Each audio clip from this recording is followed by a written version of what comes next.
धर्मानुरागी महानुभाव, हम सब सौभाग्यशाली हैं। वीतराग सर्वज्ञ हितोपदेशी परमात्मा अनंत देव की दिव्य ध्वनि से जो धर्म प्रतिपादित हुआ था, गौतम गणधर ने उसे ग्रहण कर द्वादशांग में निबद्ध किया था और आचार्य परंपरा से परंपराचार्यों के द्वारा जो श्रुत हमें प्राप्त हुआ है वह अद्भुत है। यदि जनवाणी के विभाजन जो 4 अनुयोग में हुआ है उस पर सूक्ष्म दृष्टि से दृष्टिपात किया जाए तो चारों ही अनुयोग हमारे लिए महत्वपूर्ण है। विद्वत जगत ने समय समय पर उन कठिनतम और कठिनता से प्राप्त ग्रंथों का उद्धार करने में अपने समय का उपयोग किया। हम आज जनवाणी अलंकार के इस महोत्सव में उन विद्वत महोदय का स्मरण करना भूल नहीं सकते जिन्होंने या जिनके पुरुषार्थ से हमें जनवाणी के वो ग्रहणतम ग्रंथ प्राप्त हुए। पंडित प्रवर सुमेरचंद जी दिवाकर एक ऐसे विद्वत रत्न थे जिन्होंने अपनी मान्यताओं को गुरुदेव शांति सागर जी महाराज के समक्ष रखा और ये दोनों के बीच में ये बात हुई कि यदि मेरी बात सही होगी तो महाराज स्वीकार करेंगे, महाराज की बात स्वीकार हो, महाराज की बात यदि सही निकली, आगम सम्मत निकली तो मैं स्वीकार करूंगा। बड़ी प्रसन्नता की बात यह है कि श्री दिवाकर जी ने आचार्य श्री शांति सागर जी महाराज के चरणों में बैठ करके उनसे आगम के आधार पर सारी बातों को समझा और उसे स्वीकार किया। जीवन भर उस पर अपने मंतव्य प्रकट करते हुए उन्होंने आचार्य महाराज के संदर्भ में चारि चक्रवर्ती ग्रंथ और सबसे बड़ी बात तो यह है कि मूढ़बिद्री हमारा तीर्थ है, ज्ञान तीर्थ है, जहाँ पर हमारे धवल, जय धवल, महाधवल आदि प्राचीनतम ग्रंथ सुरक्षित किए गए थे। लेकिन जब वे वहाँ के शास्त्र भंडारों को देखने के लिए गए तो उन्होंने पाया कि महाराज ताड़पत्रों पर लिखे गए ग्रंथ दीमक के भक्ष्य बन रहे हैं, दीमक खा रही है उन्हें। काफ़ी कुछ दीमकों के द्वारा खाया जा चुका था। अपनी पीड़ा लेकर के जब वो वापस आए और आचार्य महाराज के समक्ष उन्होंने अपनी पीड़ा को रखा तो आचार्य महाराज को ऐसा लगा कि जनवाणी माँ तो हमारी माता के समान है, यदि वो ऐसी नष्ट हो गई तो फिर हमारे लिए क्या होगा। तो चारि चक्रवर्ती आचार्य शांति सागर जी महाराज के जीवन का ये संस्कृति सुरक्षण का सबसे बड़ा कार्य है। उन्होंने जिनालयों को भी बचाया और जनवाणी को भी बचाया। उन्होंने उन ग्रंथों को ताम्रपत्र पर अंकित करवा करके और 3 स्थानों पर सारे देश में स्थापित करवा दिए। बंधुओं, दिवाकर जी ने अपने जीवन में जिनागम का अध्ययन मनन चिंतन करके जो कुछ निचोड़ प्राप्त किया जनवाणी का, उसके बल पर, उसके आधार पर उन्होंने जिनवाणी से सम्मत ग्रंथों का लेखन भी किया और महाबंध जैसे महान ग्रंथ जो कि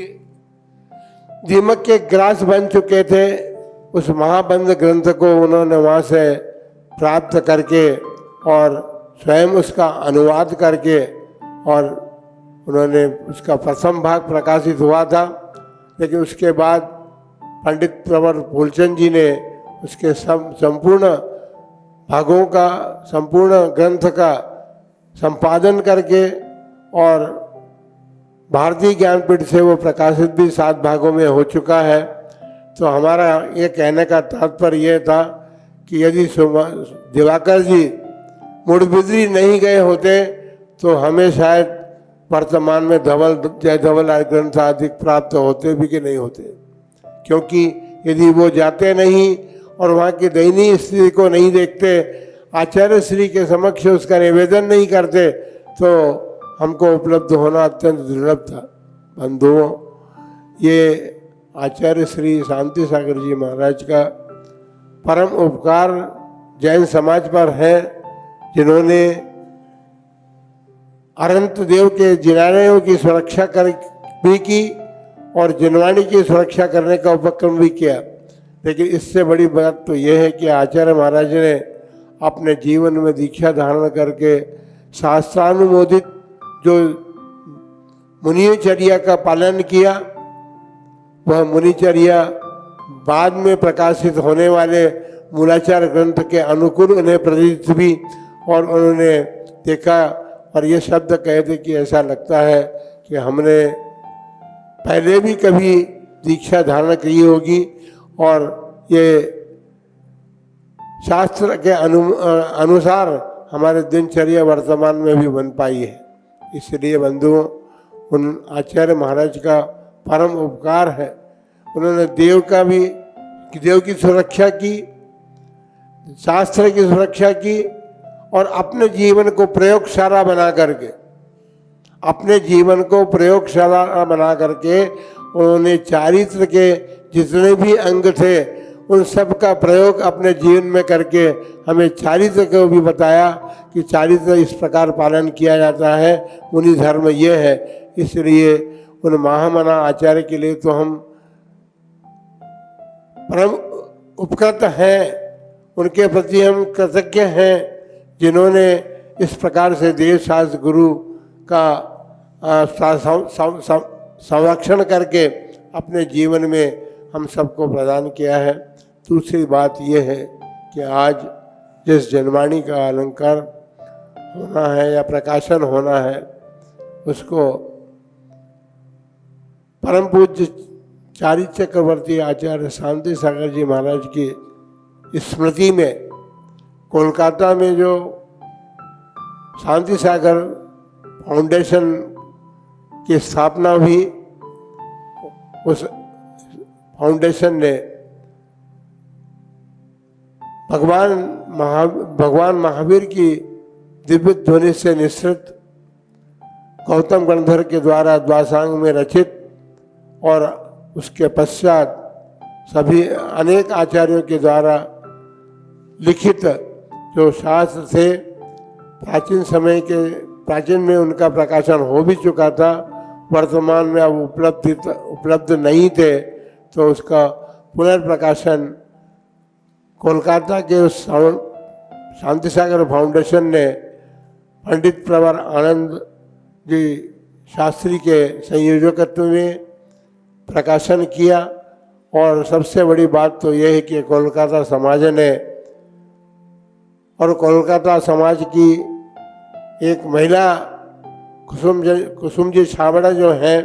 वो यहाँ उपस्थित हैं, उन्होंने जो पुरुषार्थ किया, परम पुरुषार्थ किया कि उन ग्रंथों का लगभग 100 ग्रंथों का प्रकाशन हो चुका, पुनर्प्रकाशन हुआ है। तो हम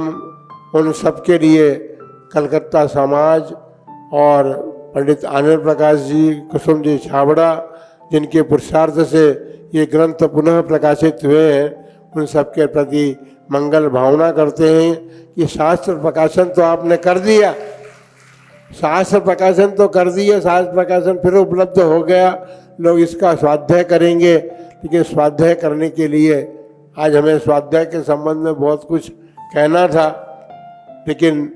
हम ये कहना चाहते हैं कि स्वाध्याय के लिए, स्वाध्याय जो है